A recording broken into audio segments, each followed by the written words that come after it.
ابن خبیب فرماتے ہیں کہ مجھ سے حضرت حذیفہ مرعشی نے فرمایا یہ 4 چیزیں ہیں جن کا لحاظ کرنا چاہیے. تیری دونوں آنکھیں، تیری زبان، تیری خواہشات اور تیرا قلب، یہ 4 چیزیں ہیں جن کی حفاظت کرنی چاہیے. آنکھوں کی حفاظت انتہائی ضروری ہے. قرآن میں اللہ نے اس کا حکم دیا ہے، قُل لِّلْمُؤْمِنِينَ يَغُضُّوا مِنْ أَبْصَارِهِمْ وَيَحْفَظُوا فُرُوجَهُمْ، کہ اے نبی علیہ السلام آپ مومن مردوں کو حکم دے دیجیے یغضوا من ابصارہم، کہ وہ اپنی آنکھوں کو پست رکھیں، نیچے رکھیں، وَيَحْفَظُوا فُرُوجَهُمْ، اور اپنی شرمگاہوں کی حفاظت کریں. اور پھر یہی حکم مومن عورتوں کو دیا گیا، قُل لِّلْمُؤْمِنَاتِ، اے نبی آپ کہہ دیجیے مومن عورتوں سے کہہ دیجیے، اور بات وہی ہے یغضضن من ابصارہن ویحفظن فروجہن. کہتے ہیں کہ 4 چیزوں کی حفاظت، ان میں سے ایک تیری دونوں آنکھیں. آنکھوں سے انسان گناہ کرتا ہے تو دل اس کا خراب ہو جاتا ہے اور دل کا ستیاناش ہو جاتا ہے. اور پھر دوسری چیز بیان کی زبان کی حفاظت، اس لیے کہ زبان بہت گناہ کرتی ہے، آنکھوں سے بھی زیادہ، کانوں سے بھی زیادہ، ہاتھ پیر سے بھی زیادہ.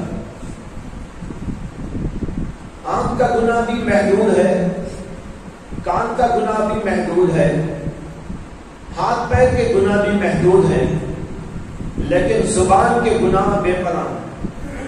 اسی لیے حدیث میں آتا ہے کہ اللہ کے نبی علیہ السلام نے فرمایا کہ روزانہ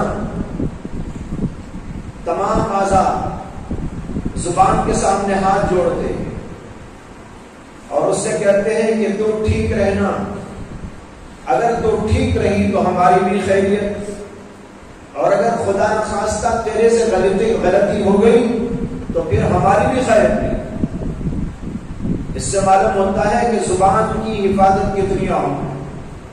ایک حدیث میں آتا ہے کہ اللہ کے نبی علیہ السلام نے ایک صحابی کے اس سوال کرنے پر کہ نصیحت فرمائیے، اللہ کے نبی علیہ السلام نے زبان کو اپنے ہاتھ سے پکڑ لیا، انگلیوں سے پکڑ لیا اور کہا کہ اس کی حفاظت کرو. اس پر وہ صحابی کہنے لگے کہ یا رسول اللہ کیا زبان اتنی خطرناک ہے؟ تو نبی اکرم صلی اللہ علیہ وسلم نے اس کے جواب کے اندر فرمایا کہ ہاں، انسان کو اوتھے منہ جہنم میں ڈالنے والی اس کے سوا اور کون سی چیز. یہاں پر لفظ آیا حصائد السنتہم، حصائد السنتہم، لوگوں کی زبان کے حصائد. حصائد کہتے ہیں کھیتی جو کٹی ہوئی ہوتی ہے. کھیت جب پورا پک جاتا ہے، تیار ہو جاتا ہے، تو پھر اس کے بعد اس کو کٹائی ہوتی ہے. جب وہ کاٹ کے رکھا جاتا ہے تو اس کو کہتے ہیں حصائد. زبان کی کھیتی بھی ہے، زبان بھی کچھ چیزیں نکالتی ہے، جس کا کھیت تیار ہو کر اس کی زبان کی کھیتی کرتی ہے. وہ کیا ہے؟ کبھی غیبت ہے، کبھی چغلی ہے، کبھی جھوٹ ہے، کبھی کسی پر بہتان ہے، کبھی کسی کو دل دکھانا ہے، اور پتہ نہیں کیا کیا گناہ اس سے ہوتے رہتے ہیں. یہ سارے کے سارے ہیں حصائد السنہ، زبان کی کھیتیاں کٹی ہوئی. یہ انسان کو جہنم میں لے جانے والی چیز ہے. اس لیے جب بھی بولے سوچ سوچ کے بولو، تول تول کے بولو، غور و فکر کے بعد میں بولو، بغیر غور و فکر، بغیر تولے نہ بولو. یہ انسان کو پتہ نہیں کہاں سے کہاں تک لے جاتی ہے. بعض لوگوں کے اندر عادت ہوتی ہے بس بکتے رہتے ہیں، بولتے رہتے ہیں، جو جی میں آتا ہے کہتے رہتے ہیں. نتیجہ یہ ہوتا ہے کہ زبان سے غلط بھی نکلتا ہے، صحیح بھی نکلتا ہے، الٹا بھی نکلتا ہے، سیدھا بھی نکلتا ہے، جھوٹ بھی نکلتا ہے، غیبت بھی نکلتی ہے، اور سارے گناہ نکلتے نکلتے نکلتے انسان کی یہ کھیتی تیار ہو جاتی ہے جو اس کو جہنم میں ڈال دیتی ہے. اس لیے بہت اہم ہے کہ اپنی زبانوں کی حفاظت کریں، جھوٹ سے پرہیز اور غیبت سے پرہیز. غیبت کا حال تو یہ ہے کہ جہاں دو چار مل بیٹھتے ہیں کسی نہ کسی کی غیبت شروع ہو جاتی ہے. بلکہ بعض علماء نے تو یہاں تک کہا ہے کہ غیبت علماء کی مجلس کی زینت، یعنی علماء تک اس کے اندر ہیں، علماء کی مجلسوں کی زینت بن گئی ہے. کہیں دو چار بیٹھ جائیں گے، کبھی اس کی پگڑی اچھالیں گے، کبھی اس کی پگڑی اچھالیں گے، کبھی کسی کی برائی کریں گے، غیبت کریں گے، یہ سب کچھ ہوتا رہتا ہے. لیکن یہ ہر علماء کی بات نہیں، یہ علماء سو کی بات ہے.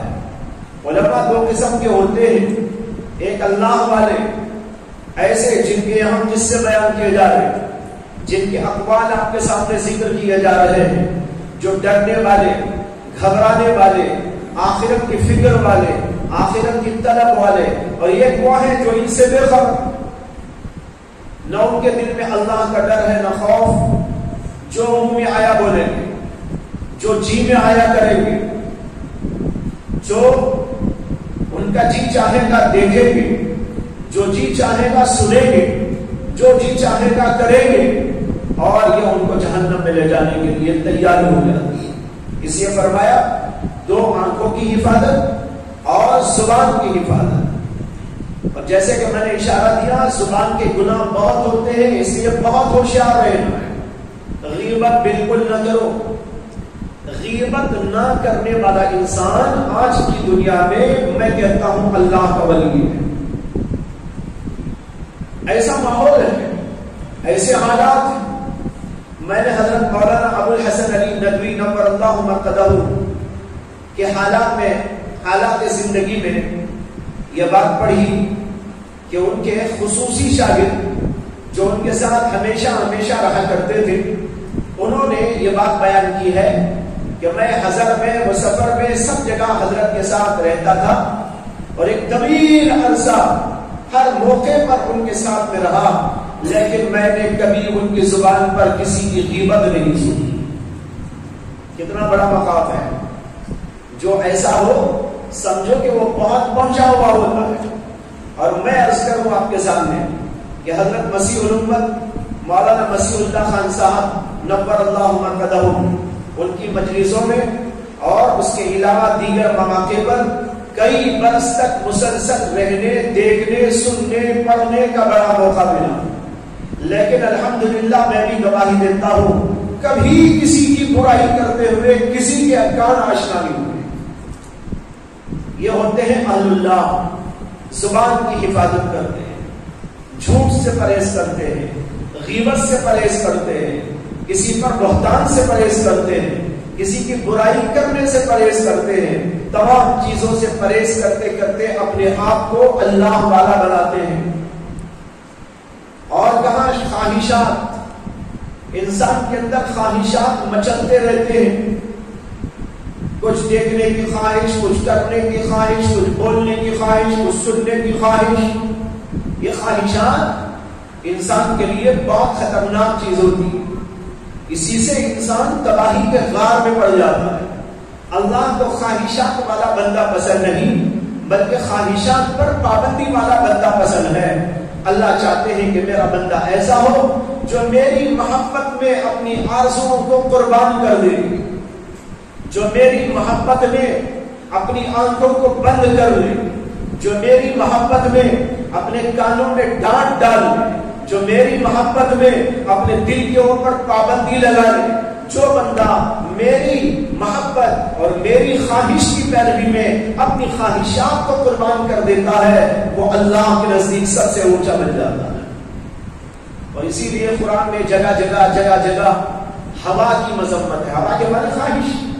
خواہش نفس کی پیروی نہ کرو، اپنی خواہشات کی پیروی نہ کرو، لوگوں کی خواہشات کی پیروی نہ کرو. جگہ جگہ قرآن کریم کے اندر ایسے جملے موجود ہیں. وَلَا تَتَّبِعُوا أَهْوَاءَهُمْ وَلَا تَتَّبِعُوا أَهْوَاءَهُمْ. اپنی خواہشات کی پیروی نہیں، کسی اور کی خواہشات کی پیروی نہیں. پیروی تو اللہ کی کرنی ہے، اللہ کے حکم پر چلنا ہے. یہ تیسری بات. اور چوتھی بات کہتے ہیں تیرے قلب کی حفاظت. بھائی دل بڑا نازک ہے، آئینے سے زیادہ نازک ترین ہے. اور پھر دل اللہ نے ایک ایسی عجیب و غریب بنایا، عجیب و غریب چیز بنائی جو الٹ پلٹ ہوتی رہتی ہے. چنانچہ ایک حدیث میں آتا ہے کہ قلب اسی لیے کہتے ہیں کہ اس میں تقلب ہوتا رہتا ہے. تقلب کے معنی ادل بدل، الٹ پلٹ، کبھی یوں کبھی یوں. اور ایک حدیث میں یہ بھی آتا ہے کہ اللہ کے نبی علیہ الصلوۃ والسلام نے فرمایا دل کی مثال ایسی ہے جیسے کہ ایک بہت بڑا میدان ہو اور اس کے اندر کسی پرندے کا ایک پر پڑا ہوا ہو اور ہوائیں چل رہی ہو. میدان ہو، میدان میں کسی پرندے کا پر پڑا ہو اور ہوائیں چل رہی ہو تو کیا ہوگا پر کا حال؟ کبھی یوں ہو جائے گا، کبھی یوں ہو جائے گا، کبھی اڑ کے ادھر چلا جائے گا، ادھر کی ہوا ادھر آئی تو یوں آ جائے گا، ادھر سے ہوا چلے گی تو ادھر، اور ادھر سے چلے گی تو ادھر. اسی طرح دنیا کے اندر بڑی ہوائیں چلتی رہتی ہیں، فتنوں کی ہوائیں، خواہشات کی ہوائیں، نفسانی ہوائیں، شیطانی ہوائیں. یہ ہوائیں چلتی رہتی ہیں اور اچھی ہوائیں بھی چلتی، نیکی کی ہوائیں، تقوی کی ہوائیں، انابت اللہ کی ہوائیں. ایک طرف یہ چلتی ہے، ایک طرف وہ چلتی ہے. ایسے موقع پر یہ دل جو پر کی طرح کہیں ہوتا ہے وہ الٹ پلٹ ہوتا رہتا ہے. اب ہمیں کتنا اس کی حفاظت کرنی چاہیے کہ ایسی ہوا اسے نہ لگے جو ہوا اسے برباد کرنے والی. اس کو یوں سمجھو آپ کہ ایک چراغ جل رہا ہے اور ہوائیں بھی چل رہی. ہواؤں کے موقع پر چراغ جلتے رہنا آپ کی ضرورت ہے. تو آپ چراغ کی کیسی حفاظت کر دیں؟ باڑ لگا دیتے ہیں، ہوا نہ آئے، یہ بجھنے نہ پائے. اس کے لیے جو کچھ تدبیریں ہو سکتی ہیں ان ساری تدبیروں کو آپ اختیار کرتے ہیں تاکہ ہوا کے جھونکے میرے اس چراغ کو گل نہ کر ڈالے اور یہاں اندھیری نہ چھا جائے. بالکل اسی طرح یہ دل جو ہے ایک چراغ ہے. وہ چراغ اللہ کی محبت کے نور سے جلتا رہتا ہے، لیکن اسی موقع پر شیطانی ہوائیں چلتی ہیں، نفسانی ہوائیں چلتی ہیں، خواہشات کی ہوائیں چلتی ہیں. یہ ہوائیں چل کر اس کو بجھانا چاہتی ہیں. تو اب ہمارا فرض یہ ہے کہ ہم اس کی حفاظت اس طرح کریں کہ وہ بجھنے نہ پائے، ان ہواؤں کو آنے نہ دے اپنے پاس. ایسی جگہ نہ جائے جہاں ایسی ہوائیں چلتی ہو، ایسا موقع نہ فراہم کرے کہ ہمارے تک وہ ہوائیں آ جائیں. اس لیے بہت حفاظت کرنی چاہیے دل. اب میں ایک بات بتاتا ہوں، دل کے اس چراغ کو جو محبت الہی کا چراغ ہے جلتا ہوا برقرار رکھنا ہو اور ہوائیں سے اس کو بچانا ہو، نفسانی ہواؤں سے، خواہشات کی ہواؤں سے، شیطانی ہواؤں سے، تو کیا کرنا ہے؟ ہوا کے راستوں کو بند کر دینا. ہوا کے راستے کیا ہیں؟ بہت بڑا راستہ آپ کی آنکھ ہے. ہوا کا جھونکا یہاں سے چلتا ہے، دل پہ جاتا ہے اور اس کو بجھا دیتا ہے. چلتے چلتے آپ نے دیکھ لیا وہ جو نہیں دیکھنا تھا، یہ چل گئی ہوا. یہ ہوا آپ کی آنکھ سے گزر کر دل تک پہنچتی ہے اور دل کے چراغ کو گل کر دیتی. کان ایک چراغ کا سوراخ ہے جس سے کہ ہوا باہر کی چلتی ہے اور دل کے چراغ کو گل کر دیتی ہے. زبان ایک سوراخ ہے جس سے کہ یہ ہوا چلتی ہے اور اندر جا کر گل کر دیتی ہے. ہاتھ پیر اس کے ذریعے بھی ہوائیں چلتی ہے اور دل کے اس چراغ کو گل کر دیتی ہے. لہذا کیا کرنا چاہیے؟ اپنی آنکھوں کو بند رکھو. اسی لیے بعض علماء نے لکھا فضول نظر سے بھی بچنا چاہیے. فضول نظر کیا؟ ایسا دیکھ رہا ہے, ادھر دیکھ رہا ہے, ادھر دیکھ رہا ہے. ارے بھائی جب ضرورت پڑے تب دیکھنا, ورنہ تو اپنی نگاہ اپنے سامنے رکھنا. کیوں دیکھتا ہے ادھر, کیوں دیکھتا ہے ادھر؟ ادھر ادھر دیکھتے رہنے کی کیا ضرورت ہے؟ ادھر ادھر دیکھتے رہنا بنا کسی وجہ کے یہ فضول نظر ہے. اور فضول نظر کا نقصان یہ ہوتا ہے کہ آدمی کبھی فضول نظر سے حرام نظر تک پہنچ جاتا ہے. یعنی اس کا ارادہ تو نہیں ہوتا کہ میں وہ غلط چیز دیکھوں, لیکن چونکہ نگاہ ادھر بھی اٹھاتا ہے ادھر بھی اٹھاتا ہے, نتیجہ ہوتا ہے کہ جو چیز نہیں دکھنی ہے وہ بھی اس کی نگاہ میں آتی ہے, اور جب نگاہ میں آ جاتی ہے دیکھنا شروع کر دیتا ہے. یہ فضول نظر حرام نظر تک اس کو پہنچا دیتی ہے. اس طرح اپنی آنکھوں کی حفاظت, اپنے کانوں کی حفاظت, اپنی زبان کی حفاظت. ایک دفعہ حضرت شاہ عمر صاحب نور اللہ مرقدہ کار میں بیٹھ کر کہیں تشریف لے جا رہے ہیں عرب کے اندر. یہ واقعہ حضرت حکیم اختر صاحب نور اللہ مرقدہ نے ذکر کیا ہے. وہ اس وقت خود غالباً حضرت کے ساتھ موجود تھے. کہتے ہیں کہ کار میں حضرت تشریف لے جا رہے تھے, سخت گرمی پڑ رہی تھی اور کار میں اے سی آن کر دیا گیا, لیکن اس کے باوجود کار میں ٹھنڈک نہیں آ رہی تھی. برابر گرمی گرمی گرمی گرمی محسوس ہو رہی. لوگ پریشان ہو گئے کار میں بیٹھنے والے, حضرت بھی پریشان ہوئے, اور ڈرائیور جو چلا رہے تھے کار ان سے کہا کہ ارے بھائی کیا ہو گیا کہ اے سی تو آن ہے لیکن اس کے باوجود ٹھنڈک نہیں آ رہی. تو ڈرائیور نے ادھر ادھر نگاہ کی, پیچھے بھی ذرا دیکھا, اور اس کے بعد میں کہا یہ دیکھیے ادھر کا دریچہ کھلا ہوا ہے, یہ دریچہ بند کر دو, ونڈو بند کر دو.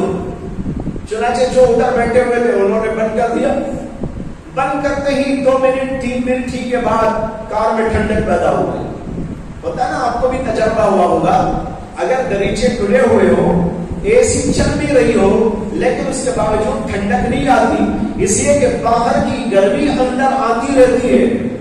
جب باہر کی گرمی اندر آئے تو اے سی کی ٹھنڈک کہاں پیدا ہو؟ اے سی کی ٹھنڈک کو باہر کی گرمی مار دے. 2-3 منٹ کے اندر کار میں ٹھنڈک آ گئی. اس پر حضرت مولانا شاہ عبدالرحمن صاحب نور اللہ مرقدہ فرمانے لگے کہ بھائی بڑی عبرت ہے اس موقع پر. یہ جو واقعہ ابھی گزرا اس سے بھی عبرت لینے کی ضرورت ہے. اور پھر فرمایا کہ دیکھو جب تک دروازہ دریچہ بند نہ ہوا اس وقت تک کار کے اندر اے سی کی ٹھنڈک محسوس نہ ہوئی. اسی طریقے پر کوئی آدمی اپنے دل کے اندر ایمان کی ٹھنڈک محسوس کرنا چاہتا ہو تو اس کو کان کے دریچے, آنکھ کے دریچے, زبان کے دریچے, ہاتھ پیر کے دریچے بند کر دینا چاہیے.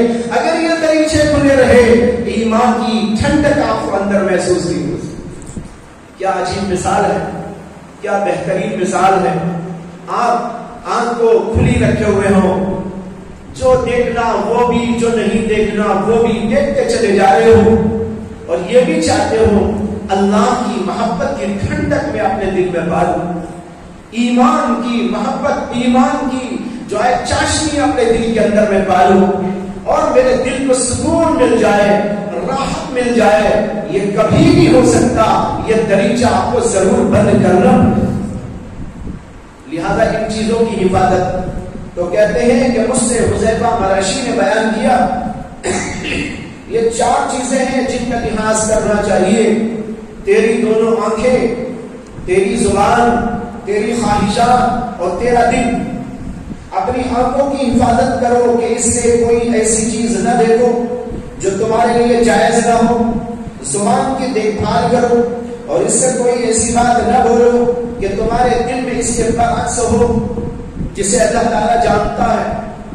اپنے قلب پر نظر رکھو کہ اس میں کسی بھی مسلمان کے بارے میں دوست, کینہ, دھوکہ یہ نہ ہو.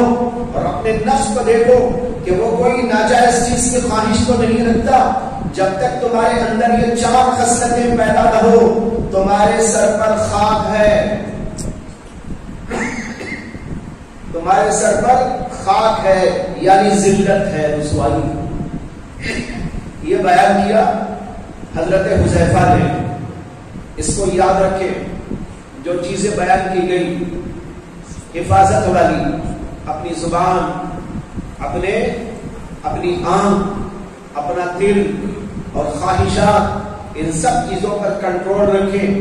یہ ہے اللہ تعالیٰ سے تقوی, اللہ سے ڈرنے والوں کا حال. جو اللہ سے ڈرتا ہے وہ اس طریقے پر زندگی گزارتا ہے. قاضی حسین اپنے استاد حضرت قفال کے بارے میں بیان کرتے ہیں کہ اکثر و بیشتر دوران درس ان پر گریہ طاری ہو جاتا تھا. وہ اپنا سر اٹھاتے اور فرماتے کہ ہائے, ان چیزوں سے ہم کتنے غافل ہیں جو ہمارے ساتھ ہونے والی ہیں. موت آنے والی ہے, سوال و جواب ہونے والا ہے, اس کے بعد قیامت کے میدان میں کھڑا ہونا ہے, حساب اور کتاب کا مرحلہ پیش آنا ہے. یہ جنت ہے یا جہنم ہے, ہم ان سے کیسے بے خبر ہو گئے, یہ کہہ کر وہ رویا کرتے تھے. معلوم ہوا کہ اس طریقے پر اپنے آپ کو بنانے سنوارنے کی ضرورت ہے.